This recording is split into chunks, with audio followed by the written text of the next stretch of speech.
This is a continuation of the shorter response that I gave earlier to Eyob Michael. So in that situation, I would consider it to be first and foremost a matter of choice. It would require that we take into account what that person in that hypothetical situation feels about. So just for a recap, the hypothetical situation was someone whose spouse has died and they feel the desire for companionship after their spouse has died, even though in life they made a promise not to seek companionship after the spouse had died. They intended to remain committed to their monogamy even after their spouse had died. So in that situation, it depends. It's a complex situation without I don't think there's necessarily a clear-cut, one-size-fits-all answer to this. My personal perspective is that if one made that vow, if one made that oath, then that was a binding action, that it was made in good conscience. It was a commitment that cannot and should not be contradicted, whatever desires or changes of perspective might occur after that vow was made. I personally believe that vow and that commitment to be binding and immutable. I believe that would be my personal position on that situation. For others, as with all things, what is truly right as determined by the core of one's character is going to vary from person to person. I do not believe that it is right or just to break one's oath in that fashion, no matter what one's desires might be, but the origin of that desire is very important to consider. For example, is the desire to take a new spouse, is it motivated by a desire for short-term sexual or romantic satisfaction? Or is it motivated perhaps by something deeper, a genuine need for further emotional commitment, or to continue their lineage, this person's lineage, the surviving spouse? For example, these are just two possible examples of motivations that are more true, more honest than simply what might be described as the whim of a moment, the temporary desire for a fleeting joy. And I certainly don't mean to demean the intensity of anyone's desires in such a situation. I mean, we all experience tremendous pressures, and the demands of our biology, the demands of our animal human side, these are very strong. These are potent, profound draws and burdens that are placed on us. And so it's not as though anyone is bad or lacking for feeling those strong desires, and it's not as though those are lesser in a judgmental sense than what might be considered the more conscious, more willful, more intellectual human drives, such as what we might call honor, such as what we might call the question of personal choice. For example, choosing to make a vow and then choosing to keep it. these things are, well, they're very nuanced, aren't they?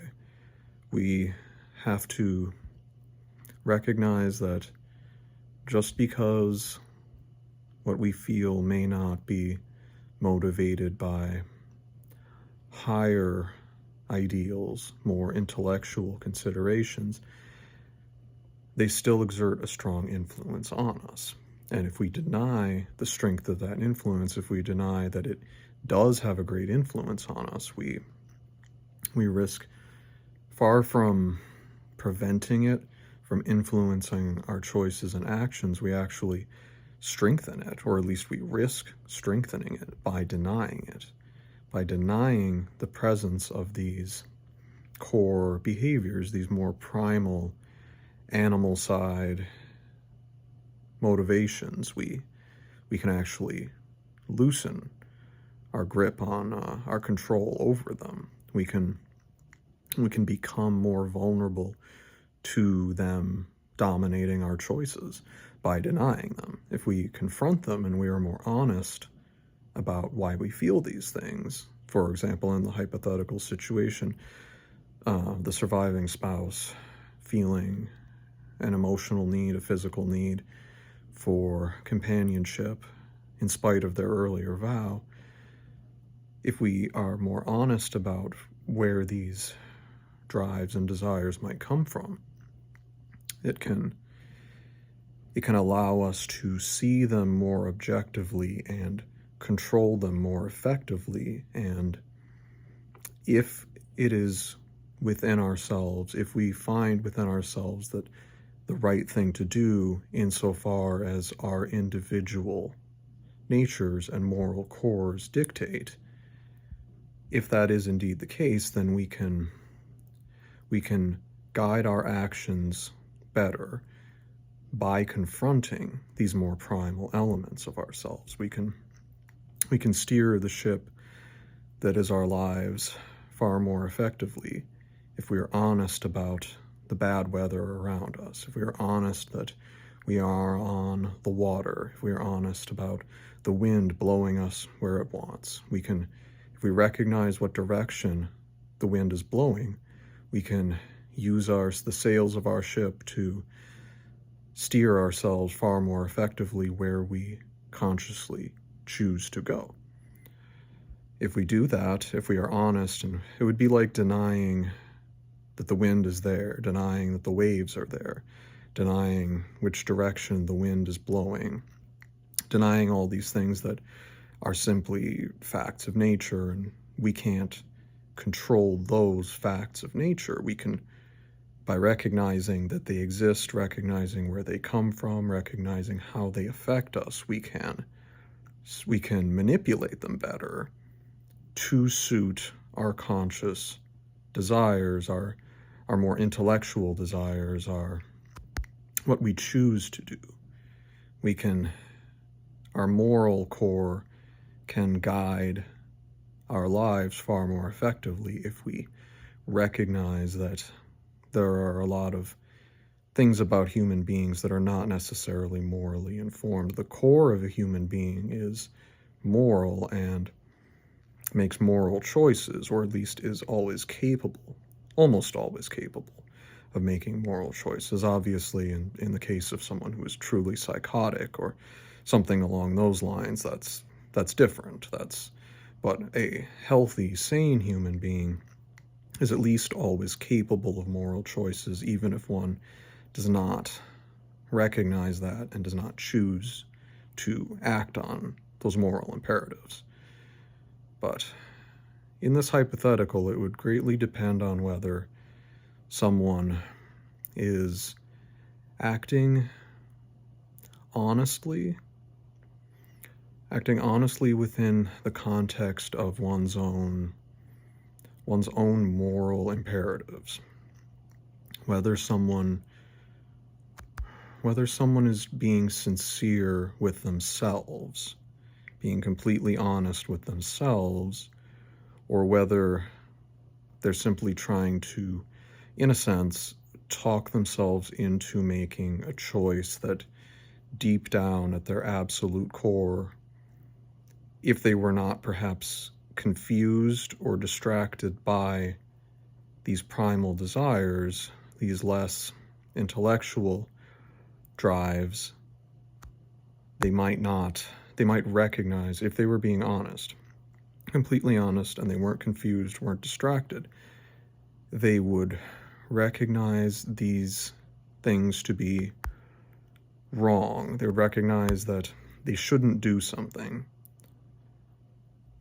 because it does contradict with their moral core, what they truly know to be their moral core. They just sort of allow themselves, they might allow themselves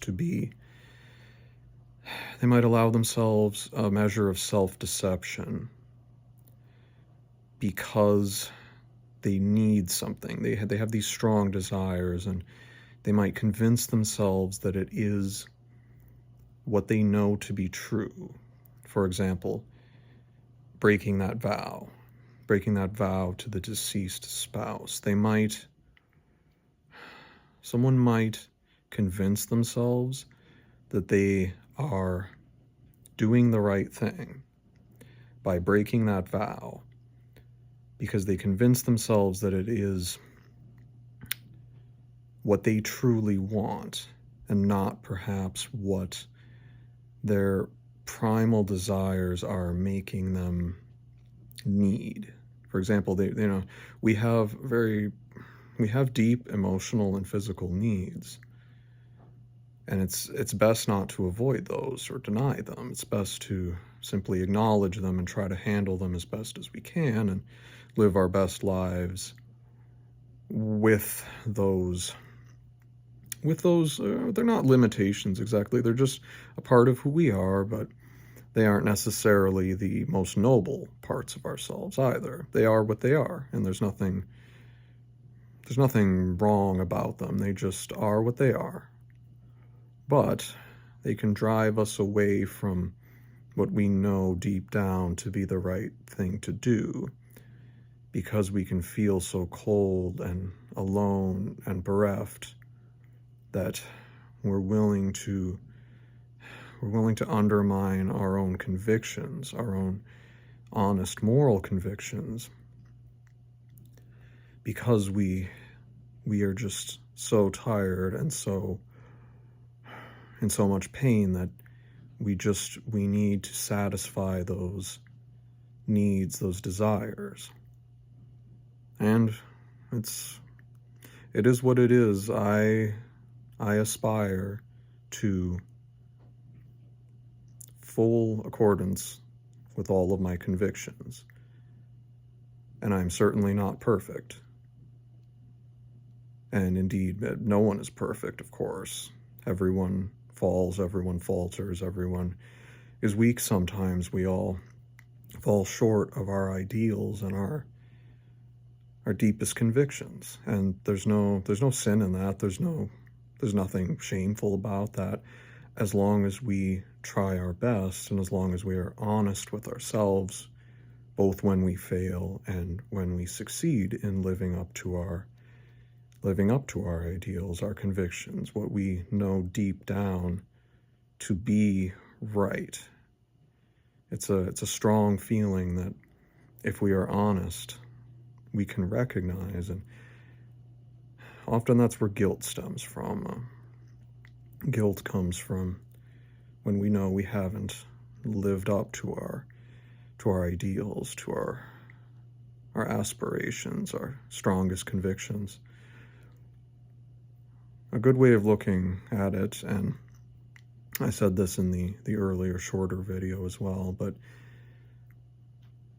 think about, and this is, of course, we all have to use our imaginations here because we can't know for certain, but I've always found it very helpful to think about how we will feel about these issues, about our choices, when we are on our deathbed, when we are looking back at our lives from the end. How will we judge ourselves? How will we judge the choices we made over the course of our lifetime, looking back at it from the end? And of course, we all have to presume a lot. We have to think and predict about how we're going to feel and think at the end of our lives. And of course, since we aren't there yet, we may not be absolutely correct. Our perceptions of things can certainly change. We change a great deal over time. We change, and our opinions and our perspectives on things evolve. And so there is certainly there's a margin of error there. It can't be denied, but nonetheless, I think it's perhaps the single greatest, most useful tool in life when it comes to judging the core content and value of a decision, of a choice. Thinking about when we are almost dead, when we have reached the end of our life, and we are looking back and we are thinking about how we lived our lives, thinking about how will we judge our choices then? Will we be proud of them?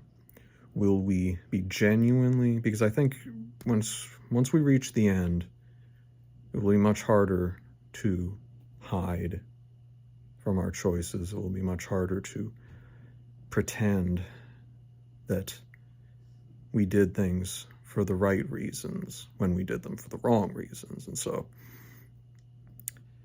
it's the single most important tool to judging the choices we make. And if we think about them looking forward, we can judge them more accurately in the here and now. We can judge them more sincerely because we sort of force ourselves to be honest by imagining ourselves in the future and imagining ourselves at the end of our lives. And it brings a measure of that absolute sincerity and that necessity of inner honesty back to the present from the future. We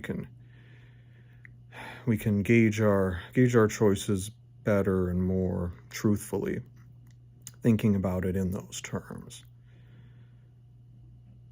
In the hypothetical, my personal perspective on this is that if one made a vow